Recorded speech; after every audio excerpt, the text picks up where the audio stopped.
नमस्कार, मैं हूं रवीश कुमार। ना मैं गोदी मीडिया से हूं, ना किसी आईटी सेल का हिस्सा। मैं जो कुछ बोलता हूं वह सच्चाई से कम नहीं। आज हम बात करेंगे देश के प्रधानमंत्री नरेंद्र मोदी और देश के प्रधानमंत्री बनने के सभी गुण रखने वाले देश के केंद्रीय परिवहन मंत्री नितिन गडकरी की उस सत्य कि जिस पर पर्दा डाल दिया गया है। एक ऐसा सत्य जो चमकदार कैमरो लाउड एंकर्स और 9 बजे की राष्ट्रवादी नौटंकी के शोर में कहीं खो गया है। मैंने कभी आपसे नहीं कहा कि इस चैनल को सब्सक्राइब करिए या लाइक करिए या शेयर करिए,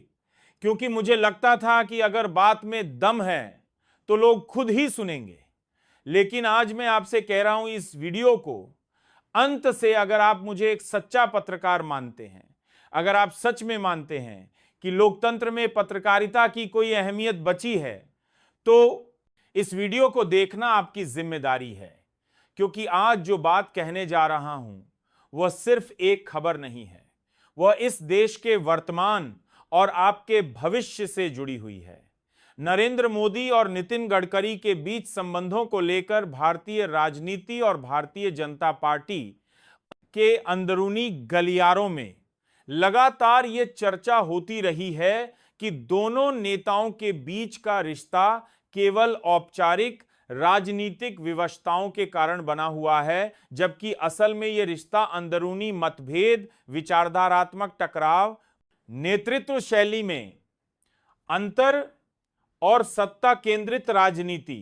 बनाम संगठन आधारित राजनीति की लड़ाई का प्रतीक है, जिसमें नितिन गडकरी जैसे नेता, जो राष्ट्रीय स्वयंसेवक संघ की पारंपरिक सोच से जुड़े,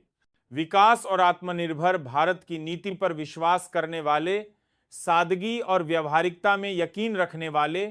और नीतियों के आधार पर राजनीति को आगे बढ़ाने में भरोसा करने वाले माने जाते हैं, वे नरेंद्र मोदी जैसे नेता की उस नई शैली से मेल नहीं खा पाए हैं जो राजनीति को प्रचार, छवि निर्माण, सोशल मीडिया की चमक धमक और चुनावी जीत के आंकड़ों के चश्मे से देखती है। और इस कारण से गडकरी, जो कभी भाजपा के राष्ट्रीय अध्यक्ष के रूप में पार्टी को संगठित कर चुके थे, केंद्र सरकार में सड़क और परिवहन मंत्रालय को नए आयाम दे चुके थे और जिनकी गिनती भाजपा के सबसे दक्ष व सुलझे हुए नेताओं में होती थी, आज उन्हें मोदी शाह के नेतृत्व में उस तरह का महत्व नहीं मिल पा रहा है जो उनके अनुभव, क्षमता और योग्यता के अनुसार मिलना चाहिए। क्योंकि नरेंद्र मोदी की राजनीति में जो नेता अपने विचार स्वतंत्र रूप से रखते हैं, सवाल उठाते हैं या फिर सरकार की नीतियों पर असहमति जताते हैं, उन्हें या तो किनारे कर दिया जाता है या धीरे धीरे पार्टी की अंदरूनी बैठकों, मंचों और फैसलों से दूर किया जाता है, जैसा कि अरुण शौरी, यशवंत सिन्हा, शत्रुघ्न सिन्हा या फिर वरिष्ठ नेता लालकृष्ण आडवाणी और मुरली मनोहर जोशी के साथ हुआ। और अब उसी श्रेणी में नितिन गडकरी का नाम भी आता जा रहा है, क्योंकि उन्होंने कई बार सार्वजनिक रूप से ऐसी बातें कही जो प्रधानमंत्री मोदी की कार्यशैली, उनकी राजनीति की दिशा और सरकार के वादों के विपरीत प्रतीत होती थी। जैसे कि मैं झूठे वादे नहीं करता, जो कहता हूं वह करता हूं। नेता को काम से जवाब देना चाहिए, ना कि भाषण से। अब जनता को झूठे वादों से नहीं बहलाया जा सकता, या फिर महंगाई और बेरोजगारी पर सरकार को घेरने जैसे बयान, जिससे यह साफ होने लगा कि भाजपा के भीतर अब 2 धाराएं बन चुकी हैं। एक जो सत्ता के हर निर्णय को आंख मूंद कर स्वीकार करती है और दूसरी जो आत्ममंथन, आलोचना और सुधार के लिए भी स्थान चाहती है। और नितिन गडकरी उस दूसरी धारा के प्रतिनिधि हैं, जो ये मानते हैं कि पार्टी को केवल चुनाव जीतने की मशीन नहीं बनना चाहिए, बल्कि उसे राष्ट्र निर्माण, गरीबों के उत्थान और लोकतांत्रिक मूल्यों के संरक्षण का माध्यम भी होना चाहिए। लेकिन जब प्रधानमंत्री नरेंद्र मोदी के नेतृत्व में पार्टी ने सत्ता और प्रचार को प्राथमिकता दी और संगठन के भीतर संवाद को सीमित किया, तो गडकरी जैसे नेता असहज हो गए और यही असहजता तब और भी स्पष्ट हो गई जब 2019 के बाद उन्हें पार्टी की संसदीय बोर्ड जैसी महत्वपूर्ण संस्था से बाहर कर दिया गया, जो भाजपा का सबसे महत्वपूर्ण नीति निर्धारण मंच होता है,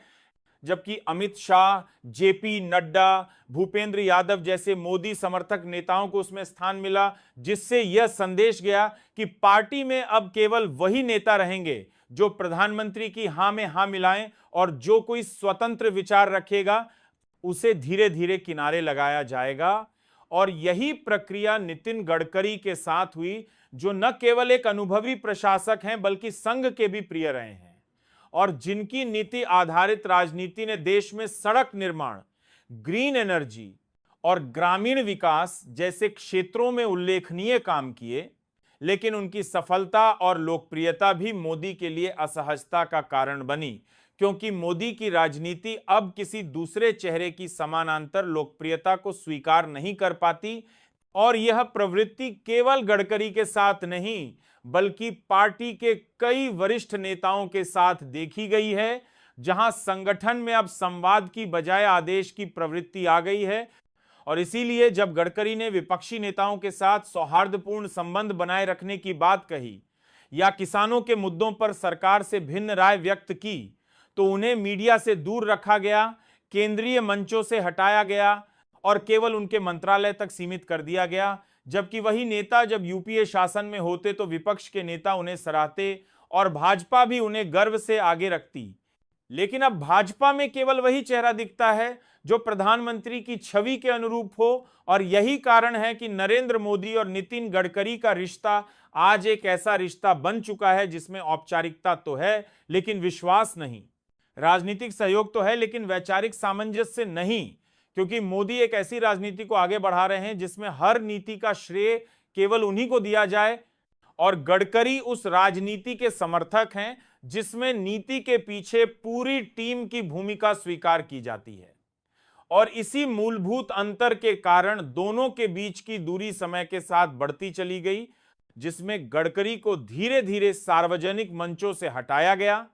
उनके मंत्रालय को सीमित संसाधनों में बांधा गया और उनके बयान भी मीडिया में अनदेखी का शिकार हुए, जिससे यह संदेश गया कि भाजपा अब नीतियों से नहीं बल्कि प्रचार और छवि निर्माण से चल रही है। और इसमें नितिन गडकरी जैसे नेता फिट नहीं बैठते, क्योंकि वे प्रचार में विश्वास नहीं करते, मीडिया में ज्यादा दिखाई नहीं देते,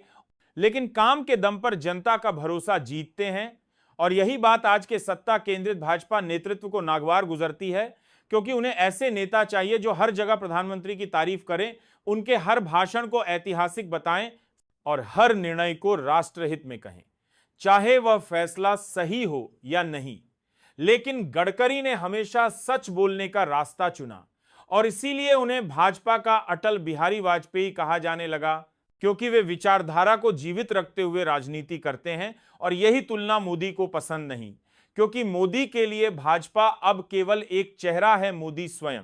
जबकि गडकरी इसे एक संगठन मानते हैं। और इस अंतर के कारण दोनों के बीच केवल राजनीति का रिश्ता बचा है, भावनात्मक या वैचारिक सामंजस्य नहीं।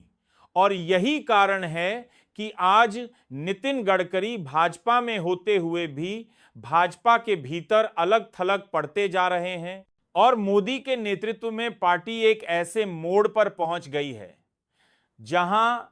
संगठन की आत्मा संवाद, समन्वय और सम्मान की जगह धीरे धीरे खत्म होती जा रही है। और यह केवल नितिन गडकरी के लिए नहीं बल्कि पूरी भारतीय राजनीति के लिए चिंता की बात है, क्योंकि अगर सबसे बड़ी पार्टी में भी असहमति की कोई जगह नहीं रही, अगर स्वतंत्र सोच रखने वाले नेताओं को दरकिनार किया जाता रहा और अगर संगठन केवल प्रचार तंत्र बनकर रह गया, तो यह लोकतंत्र के लिए गंभीर खतरा है। और यही खतरा नरेंद्र मोदी और नितिन गडकरी के संबंधों के मौजूदा स्वरूप में साफ दिखाई देता है।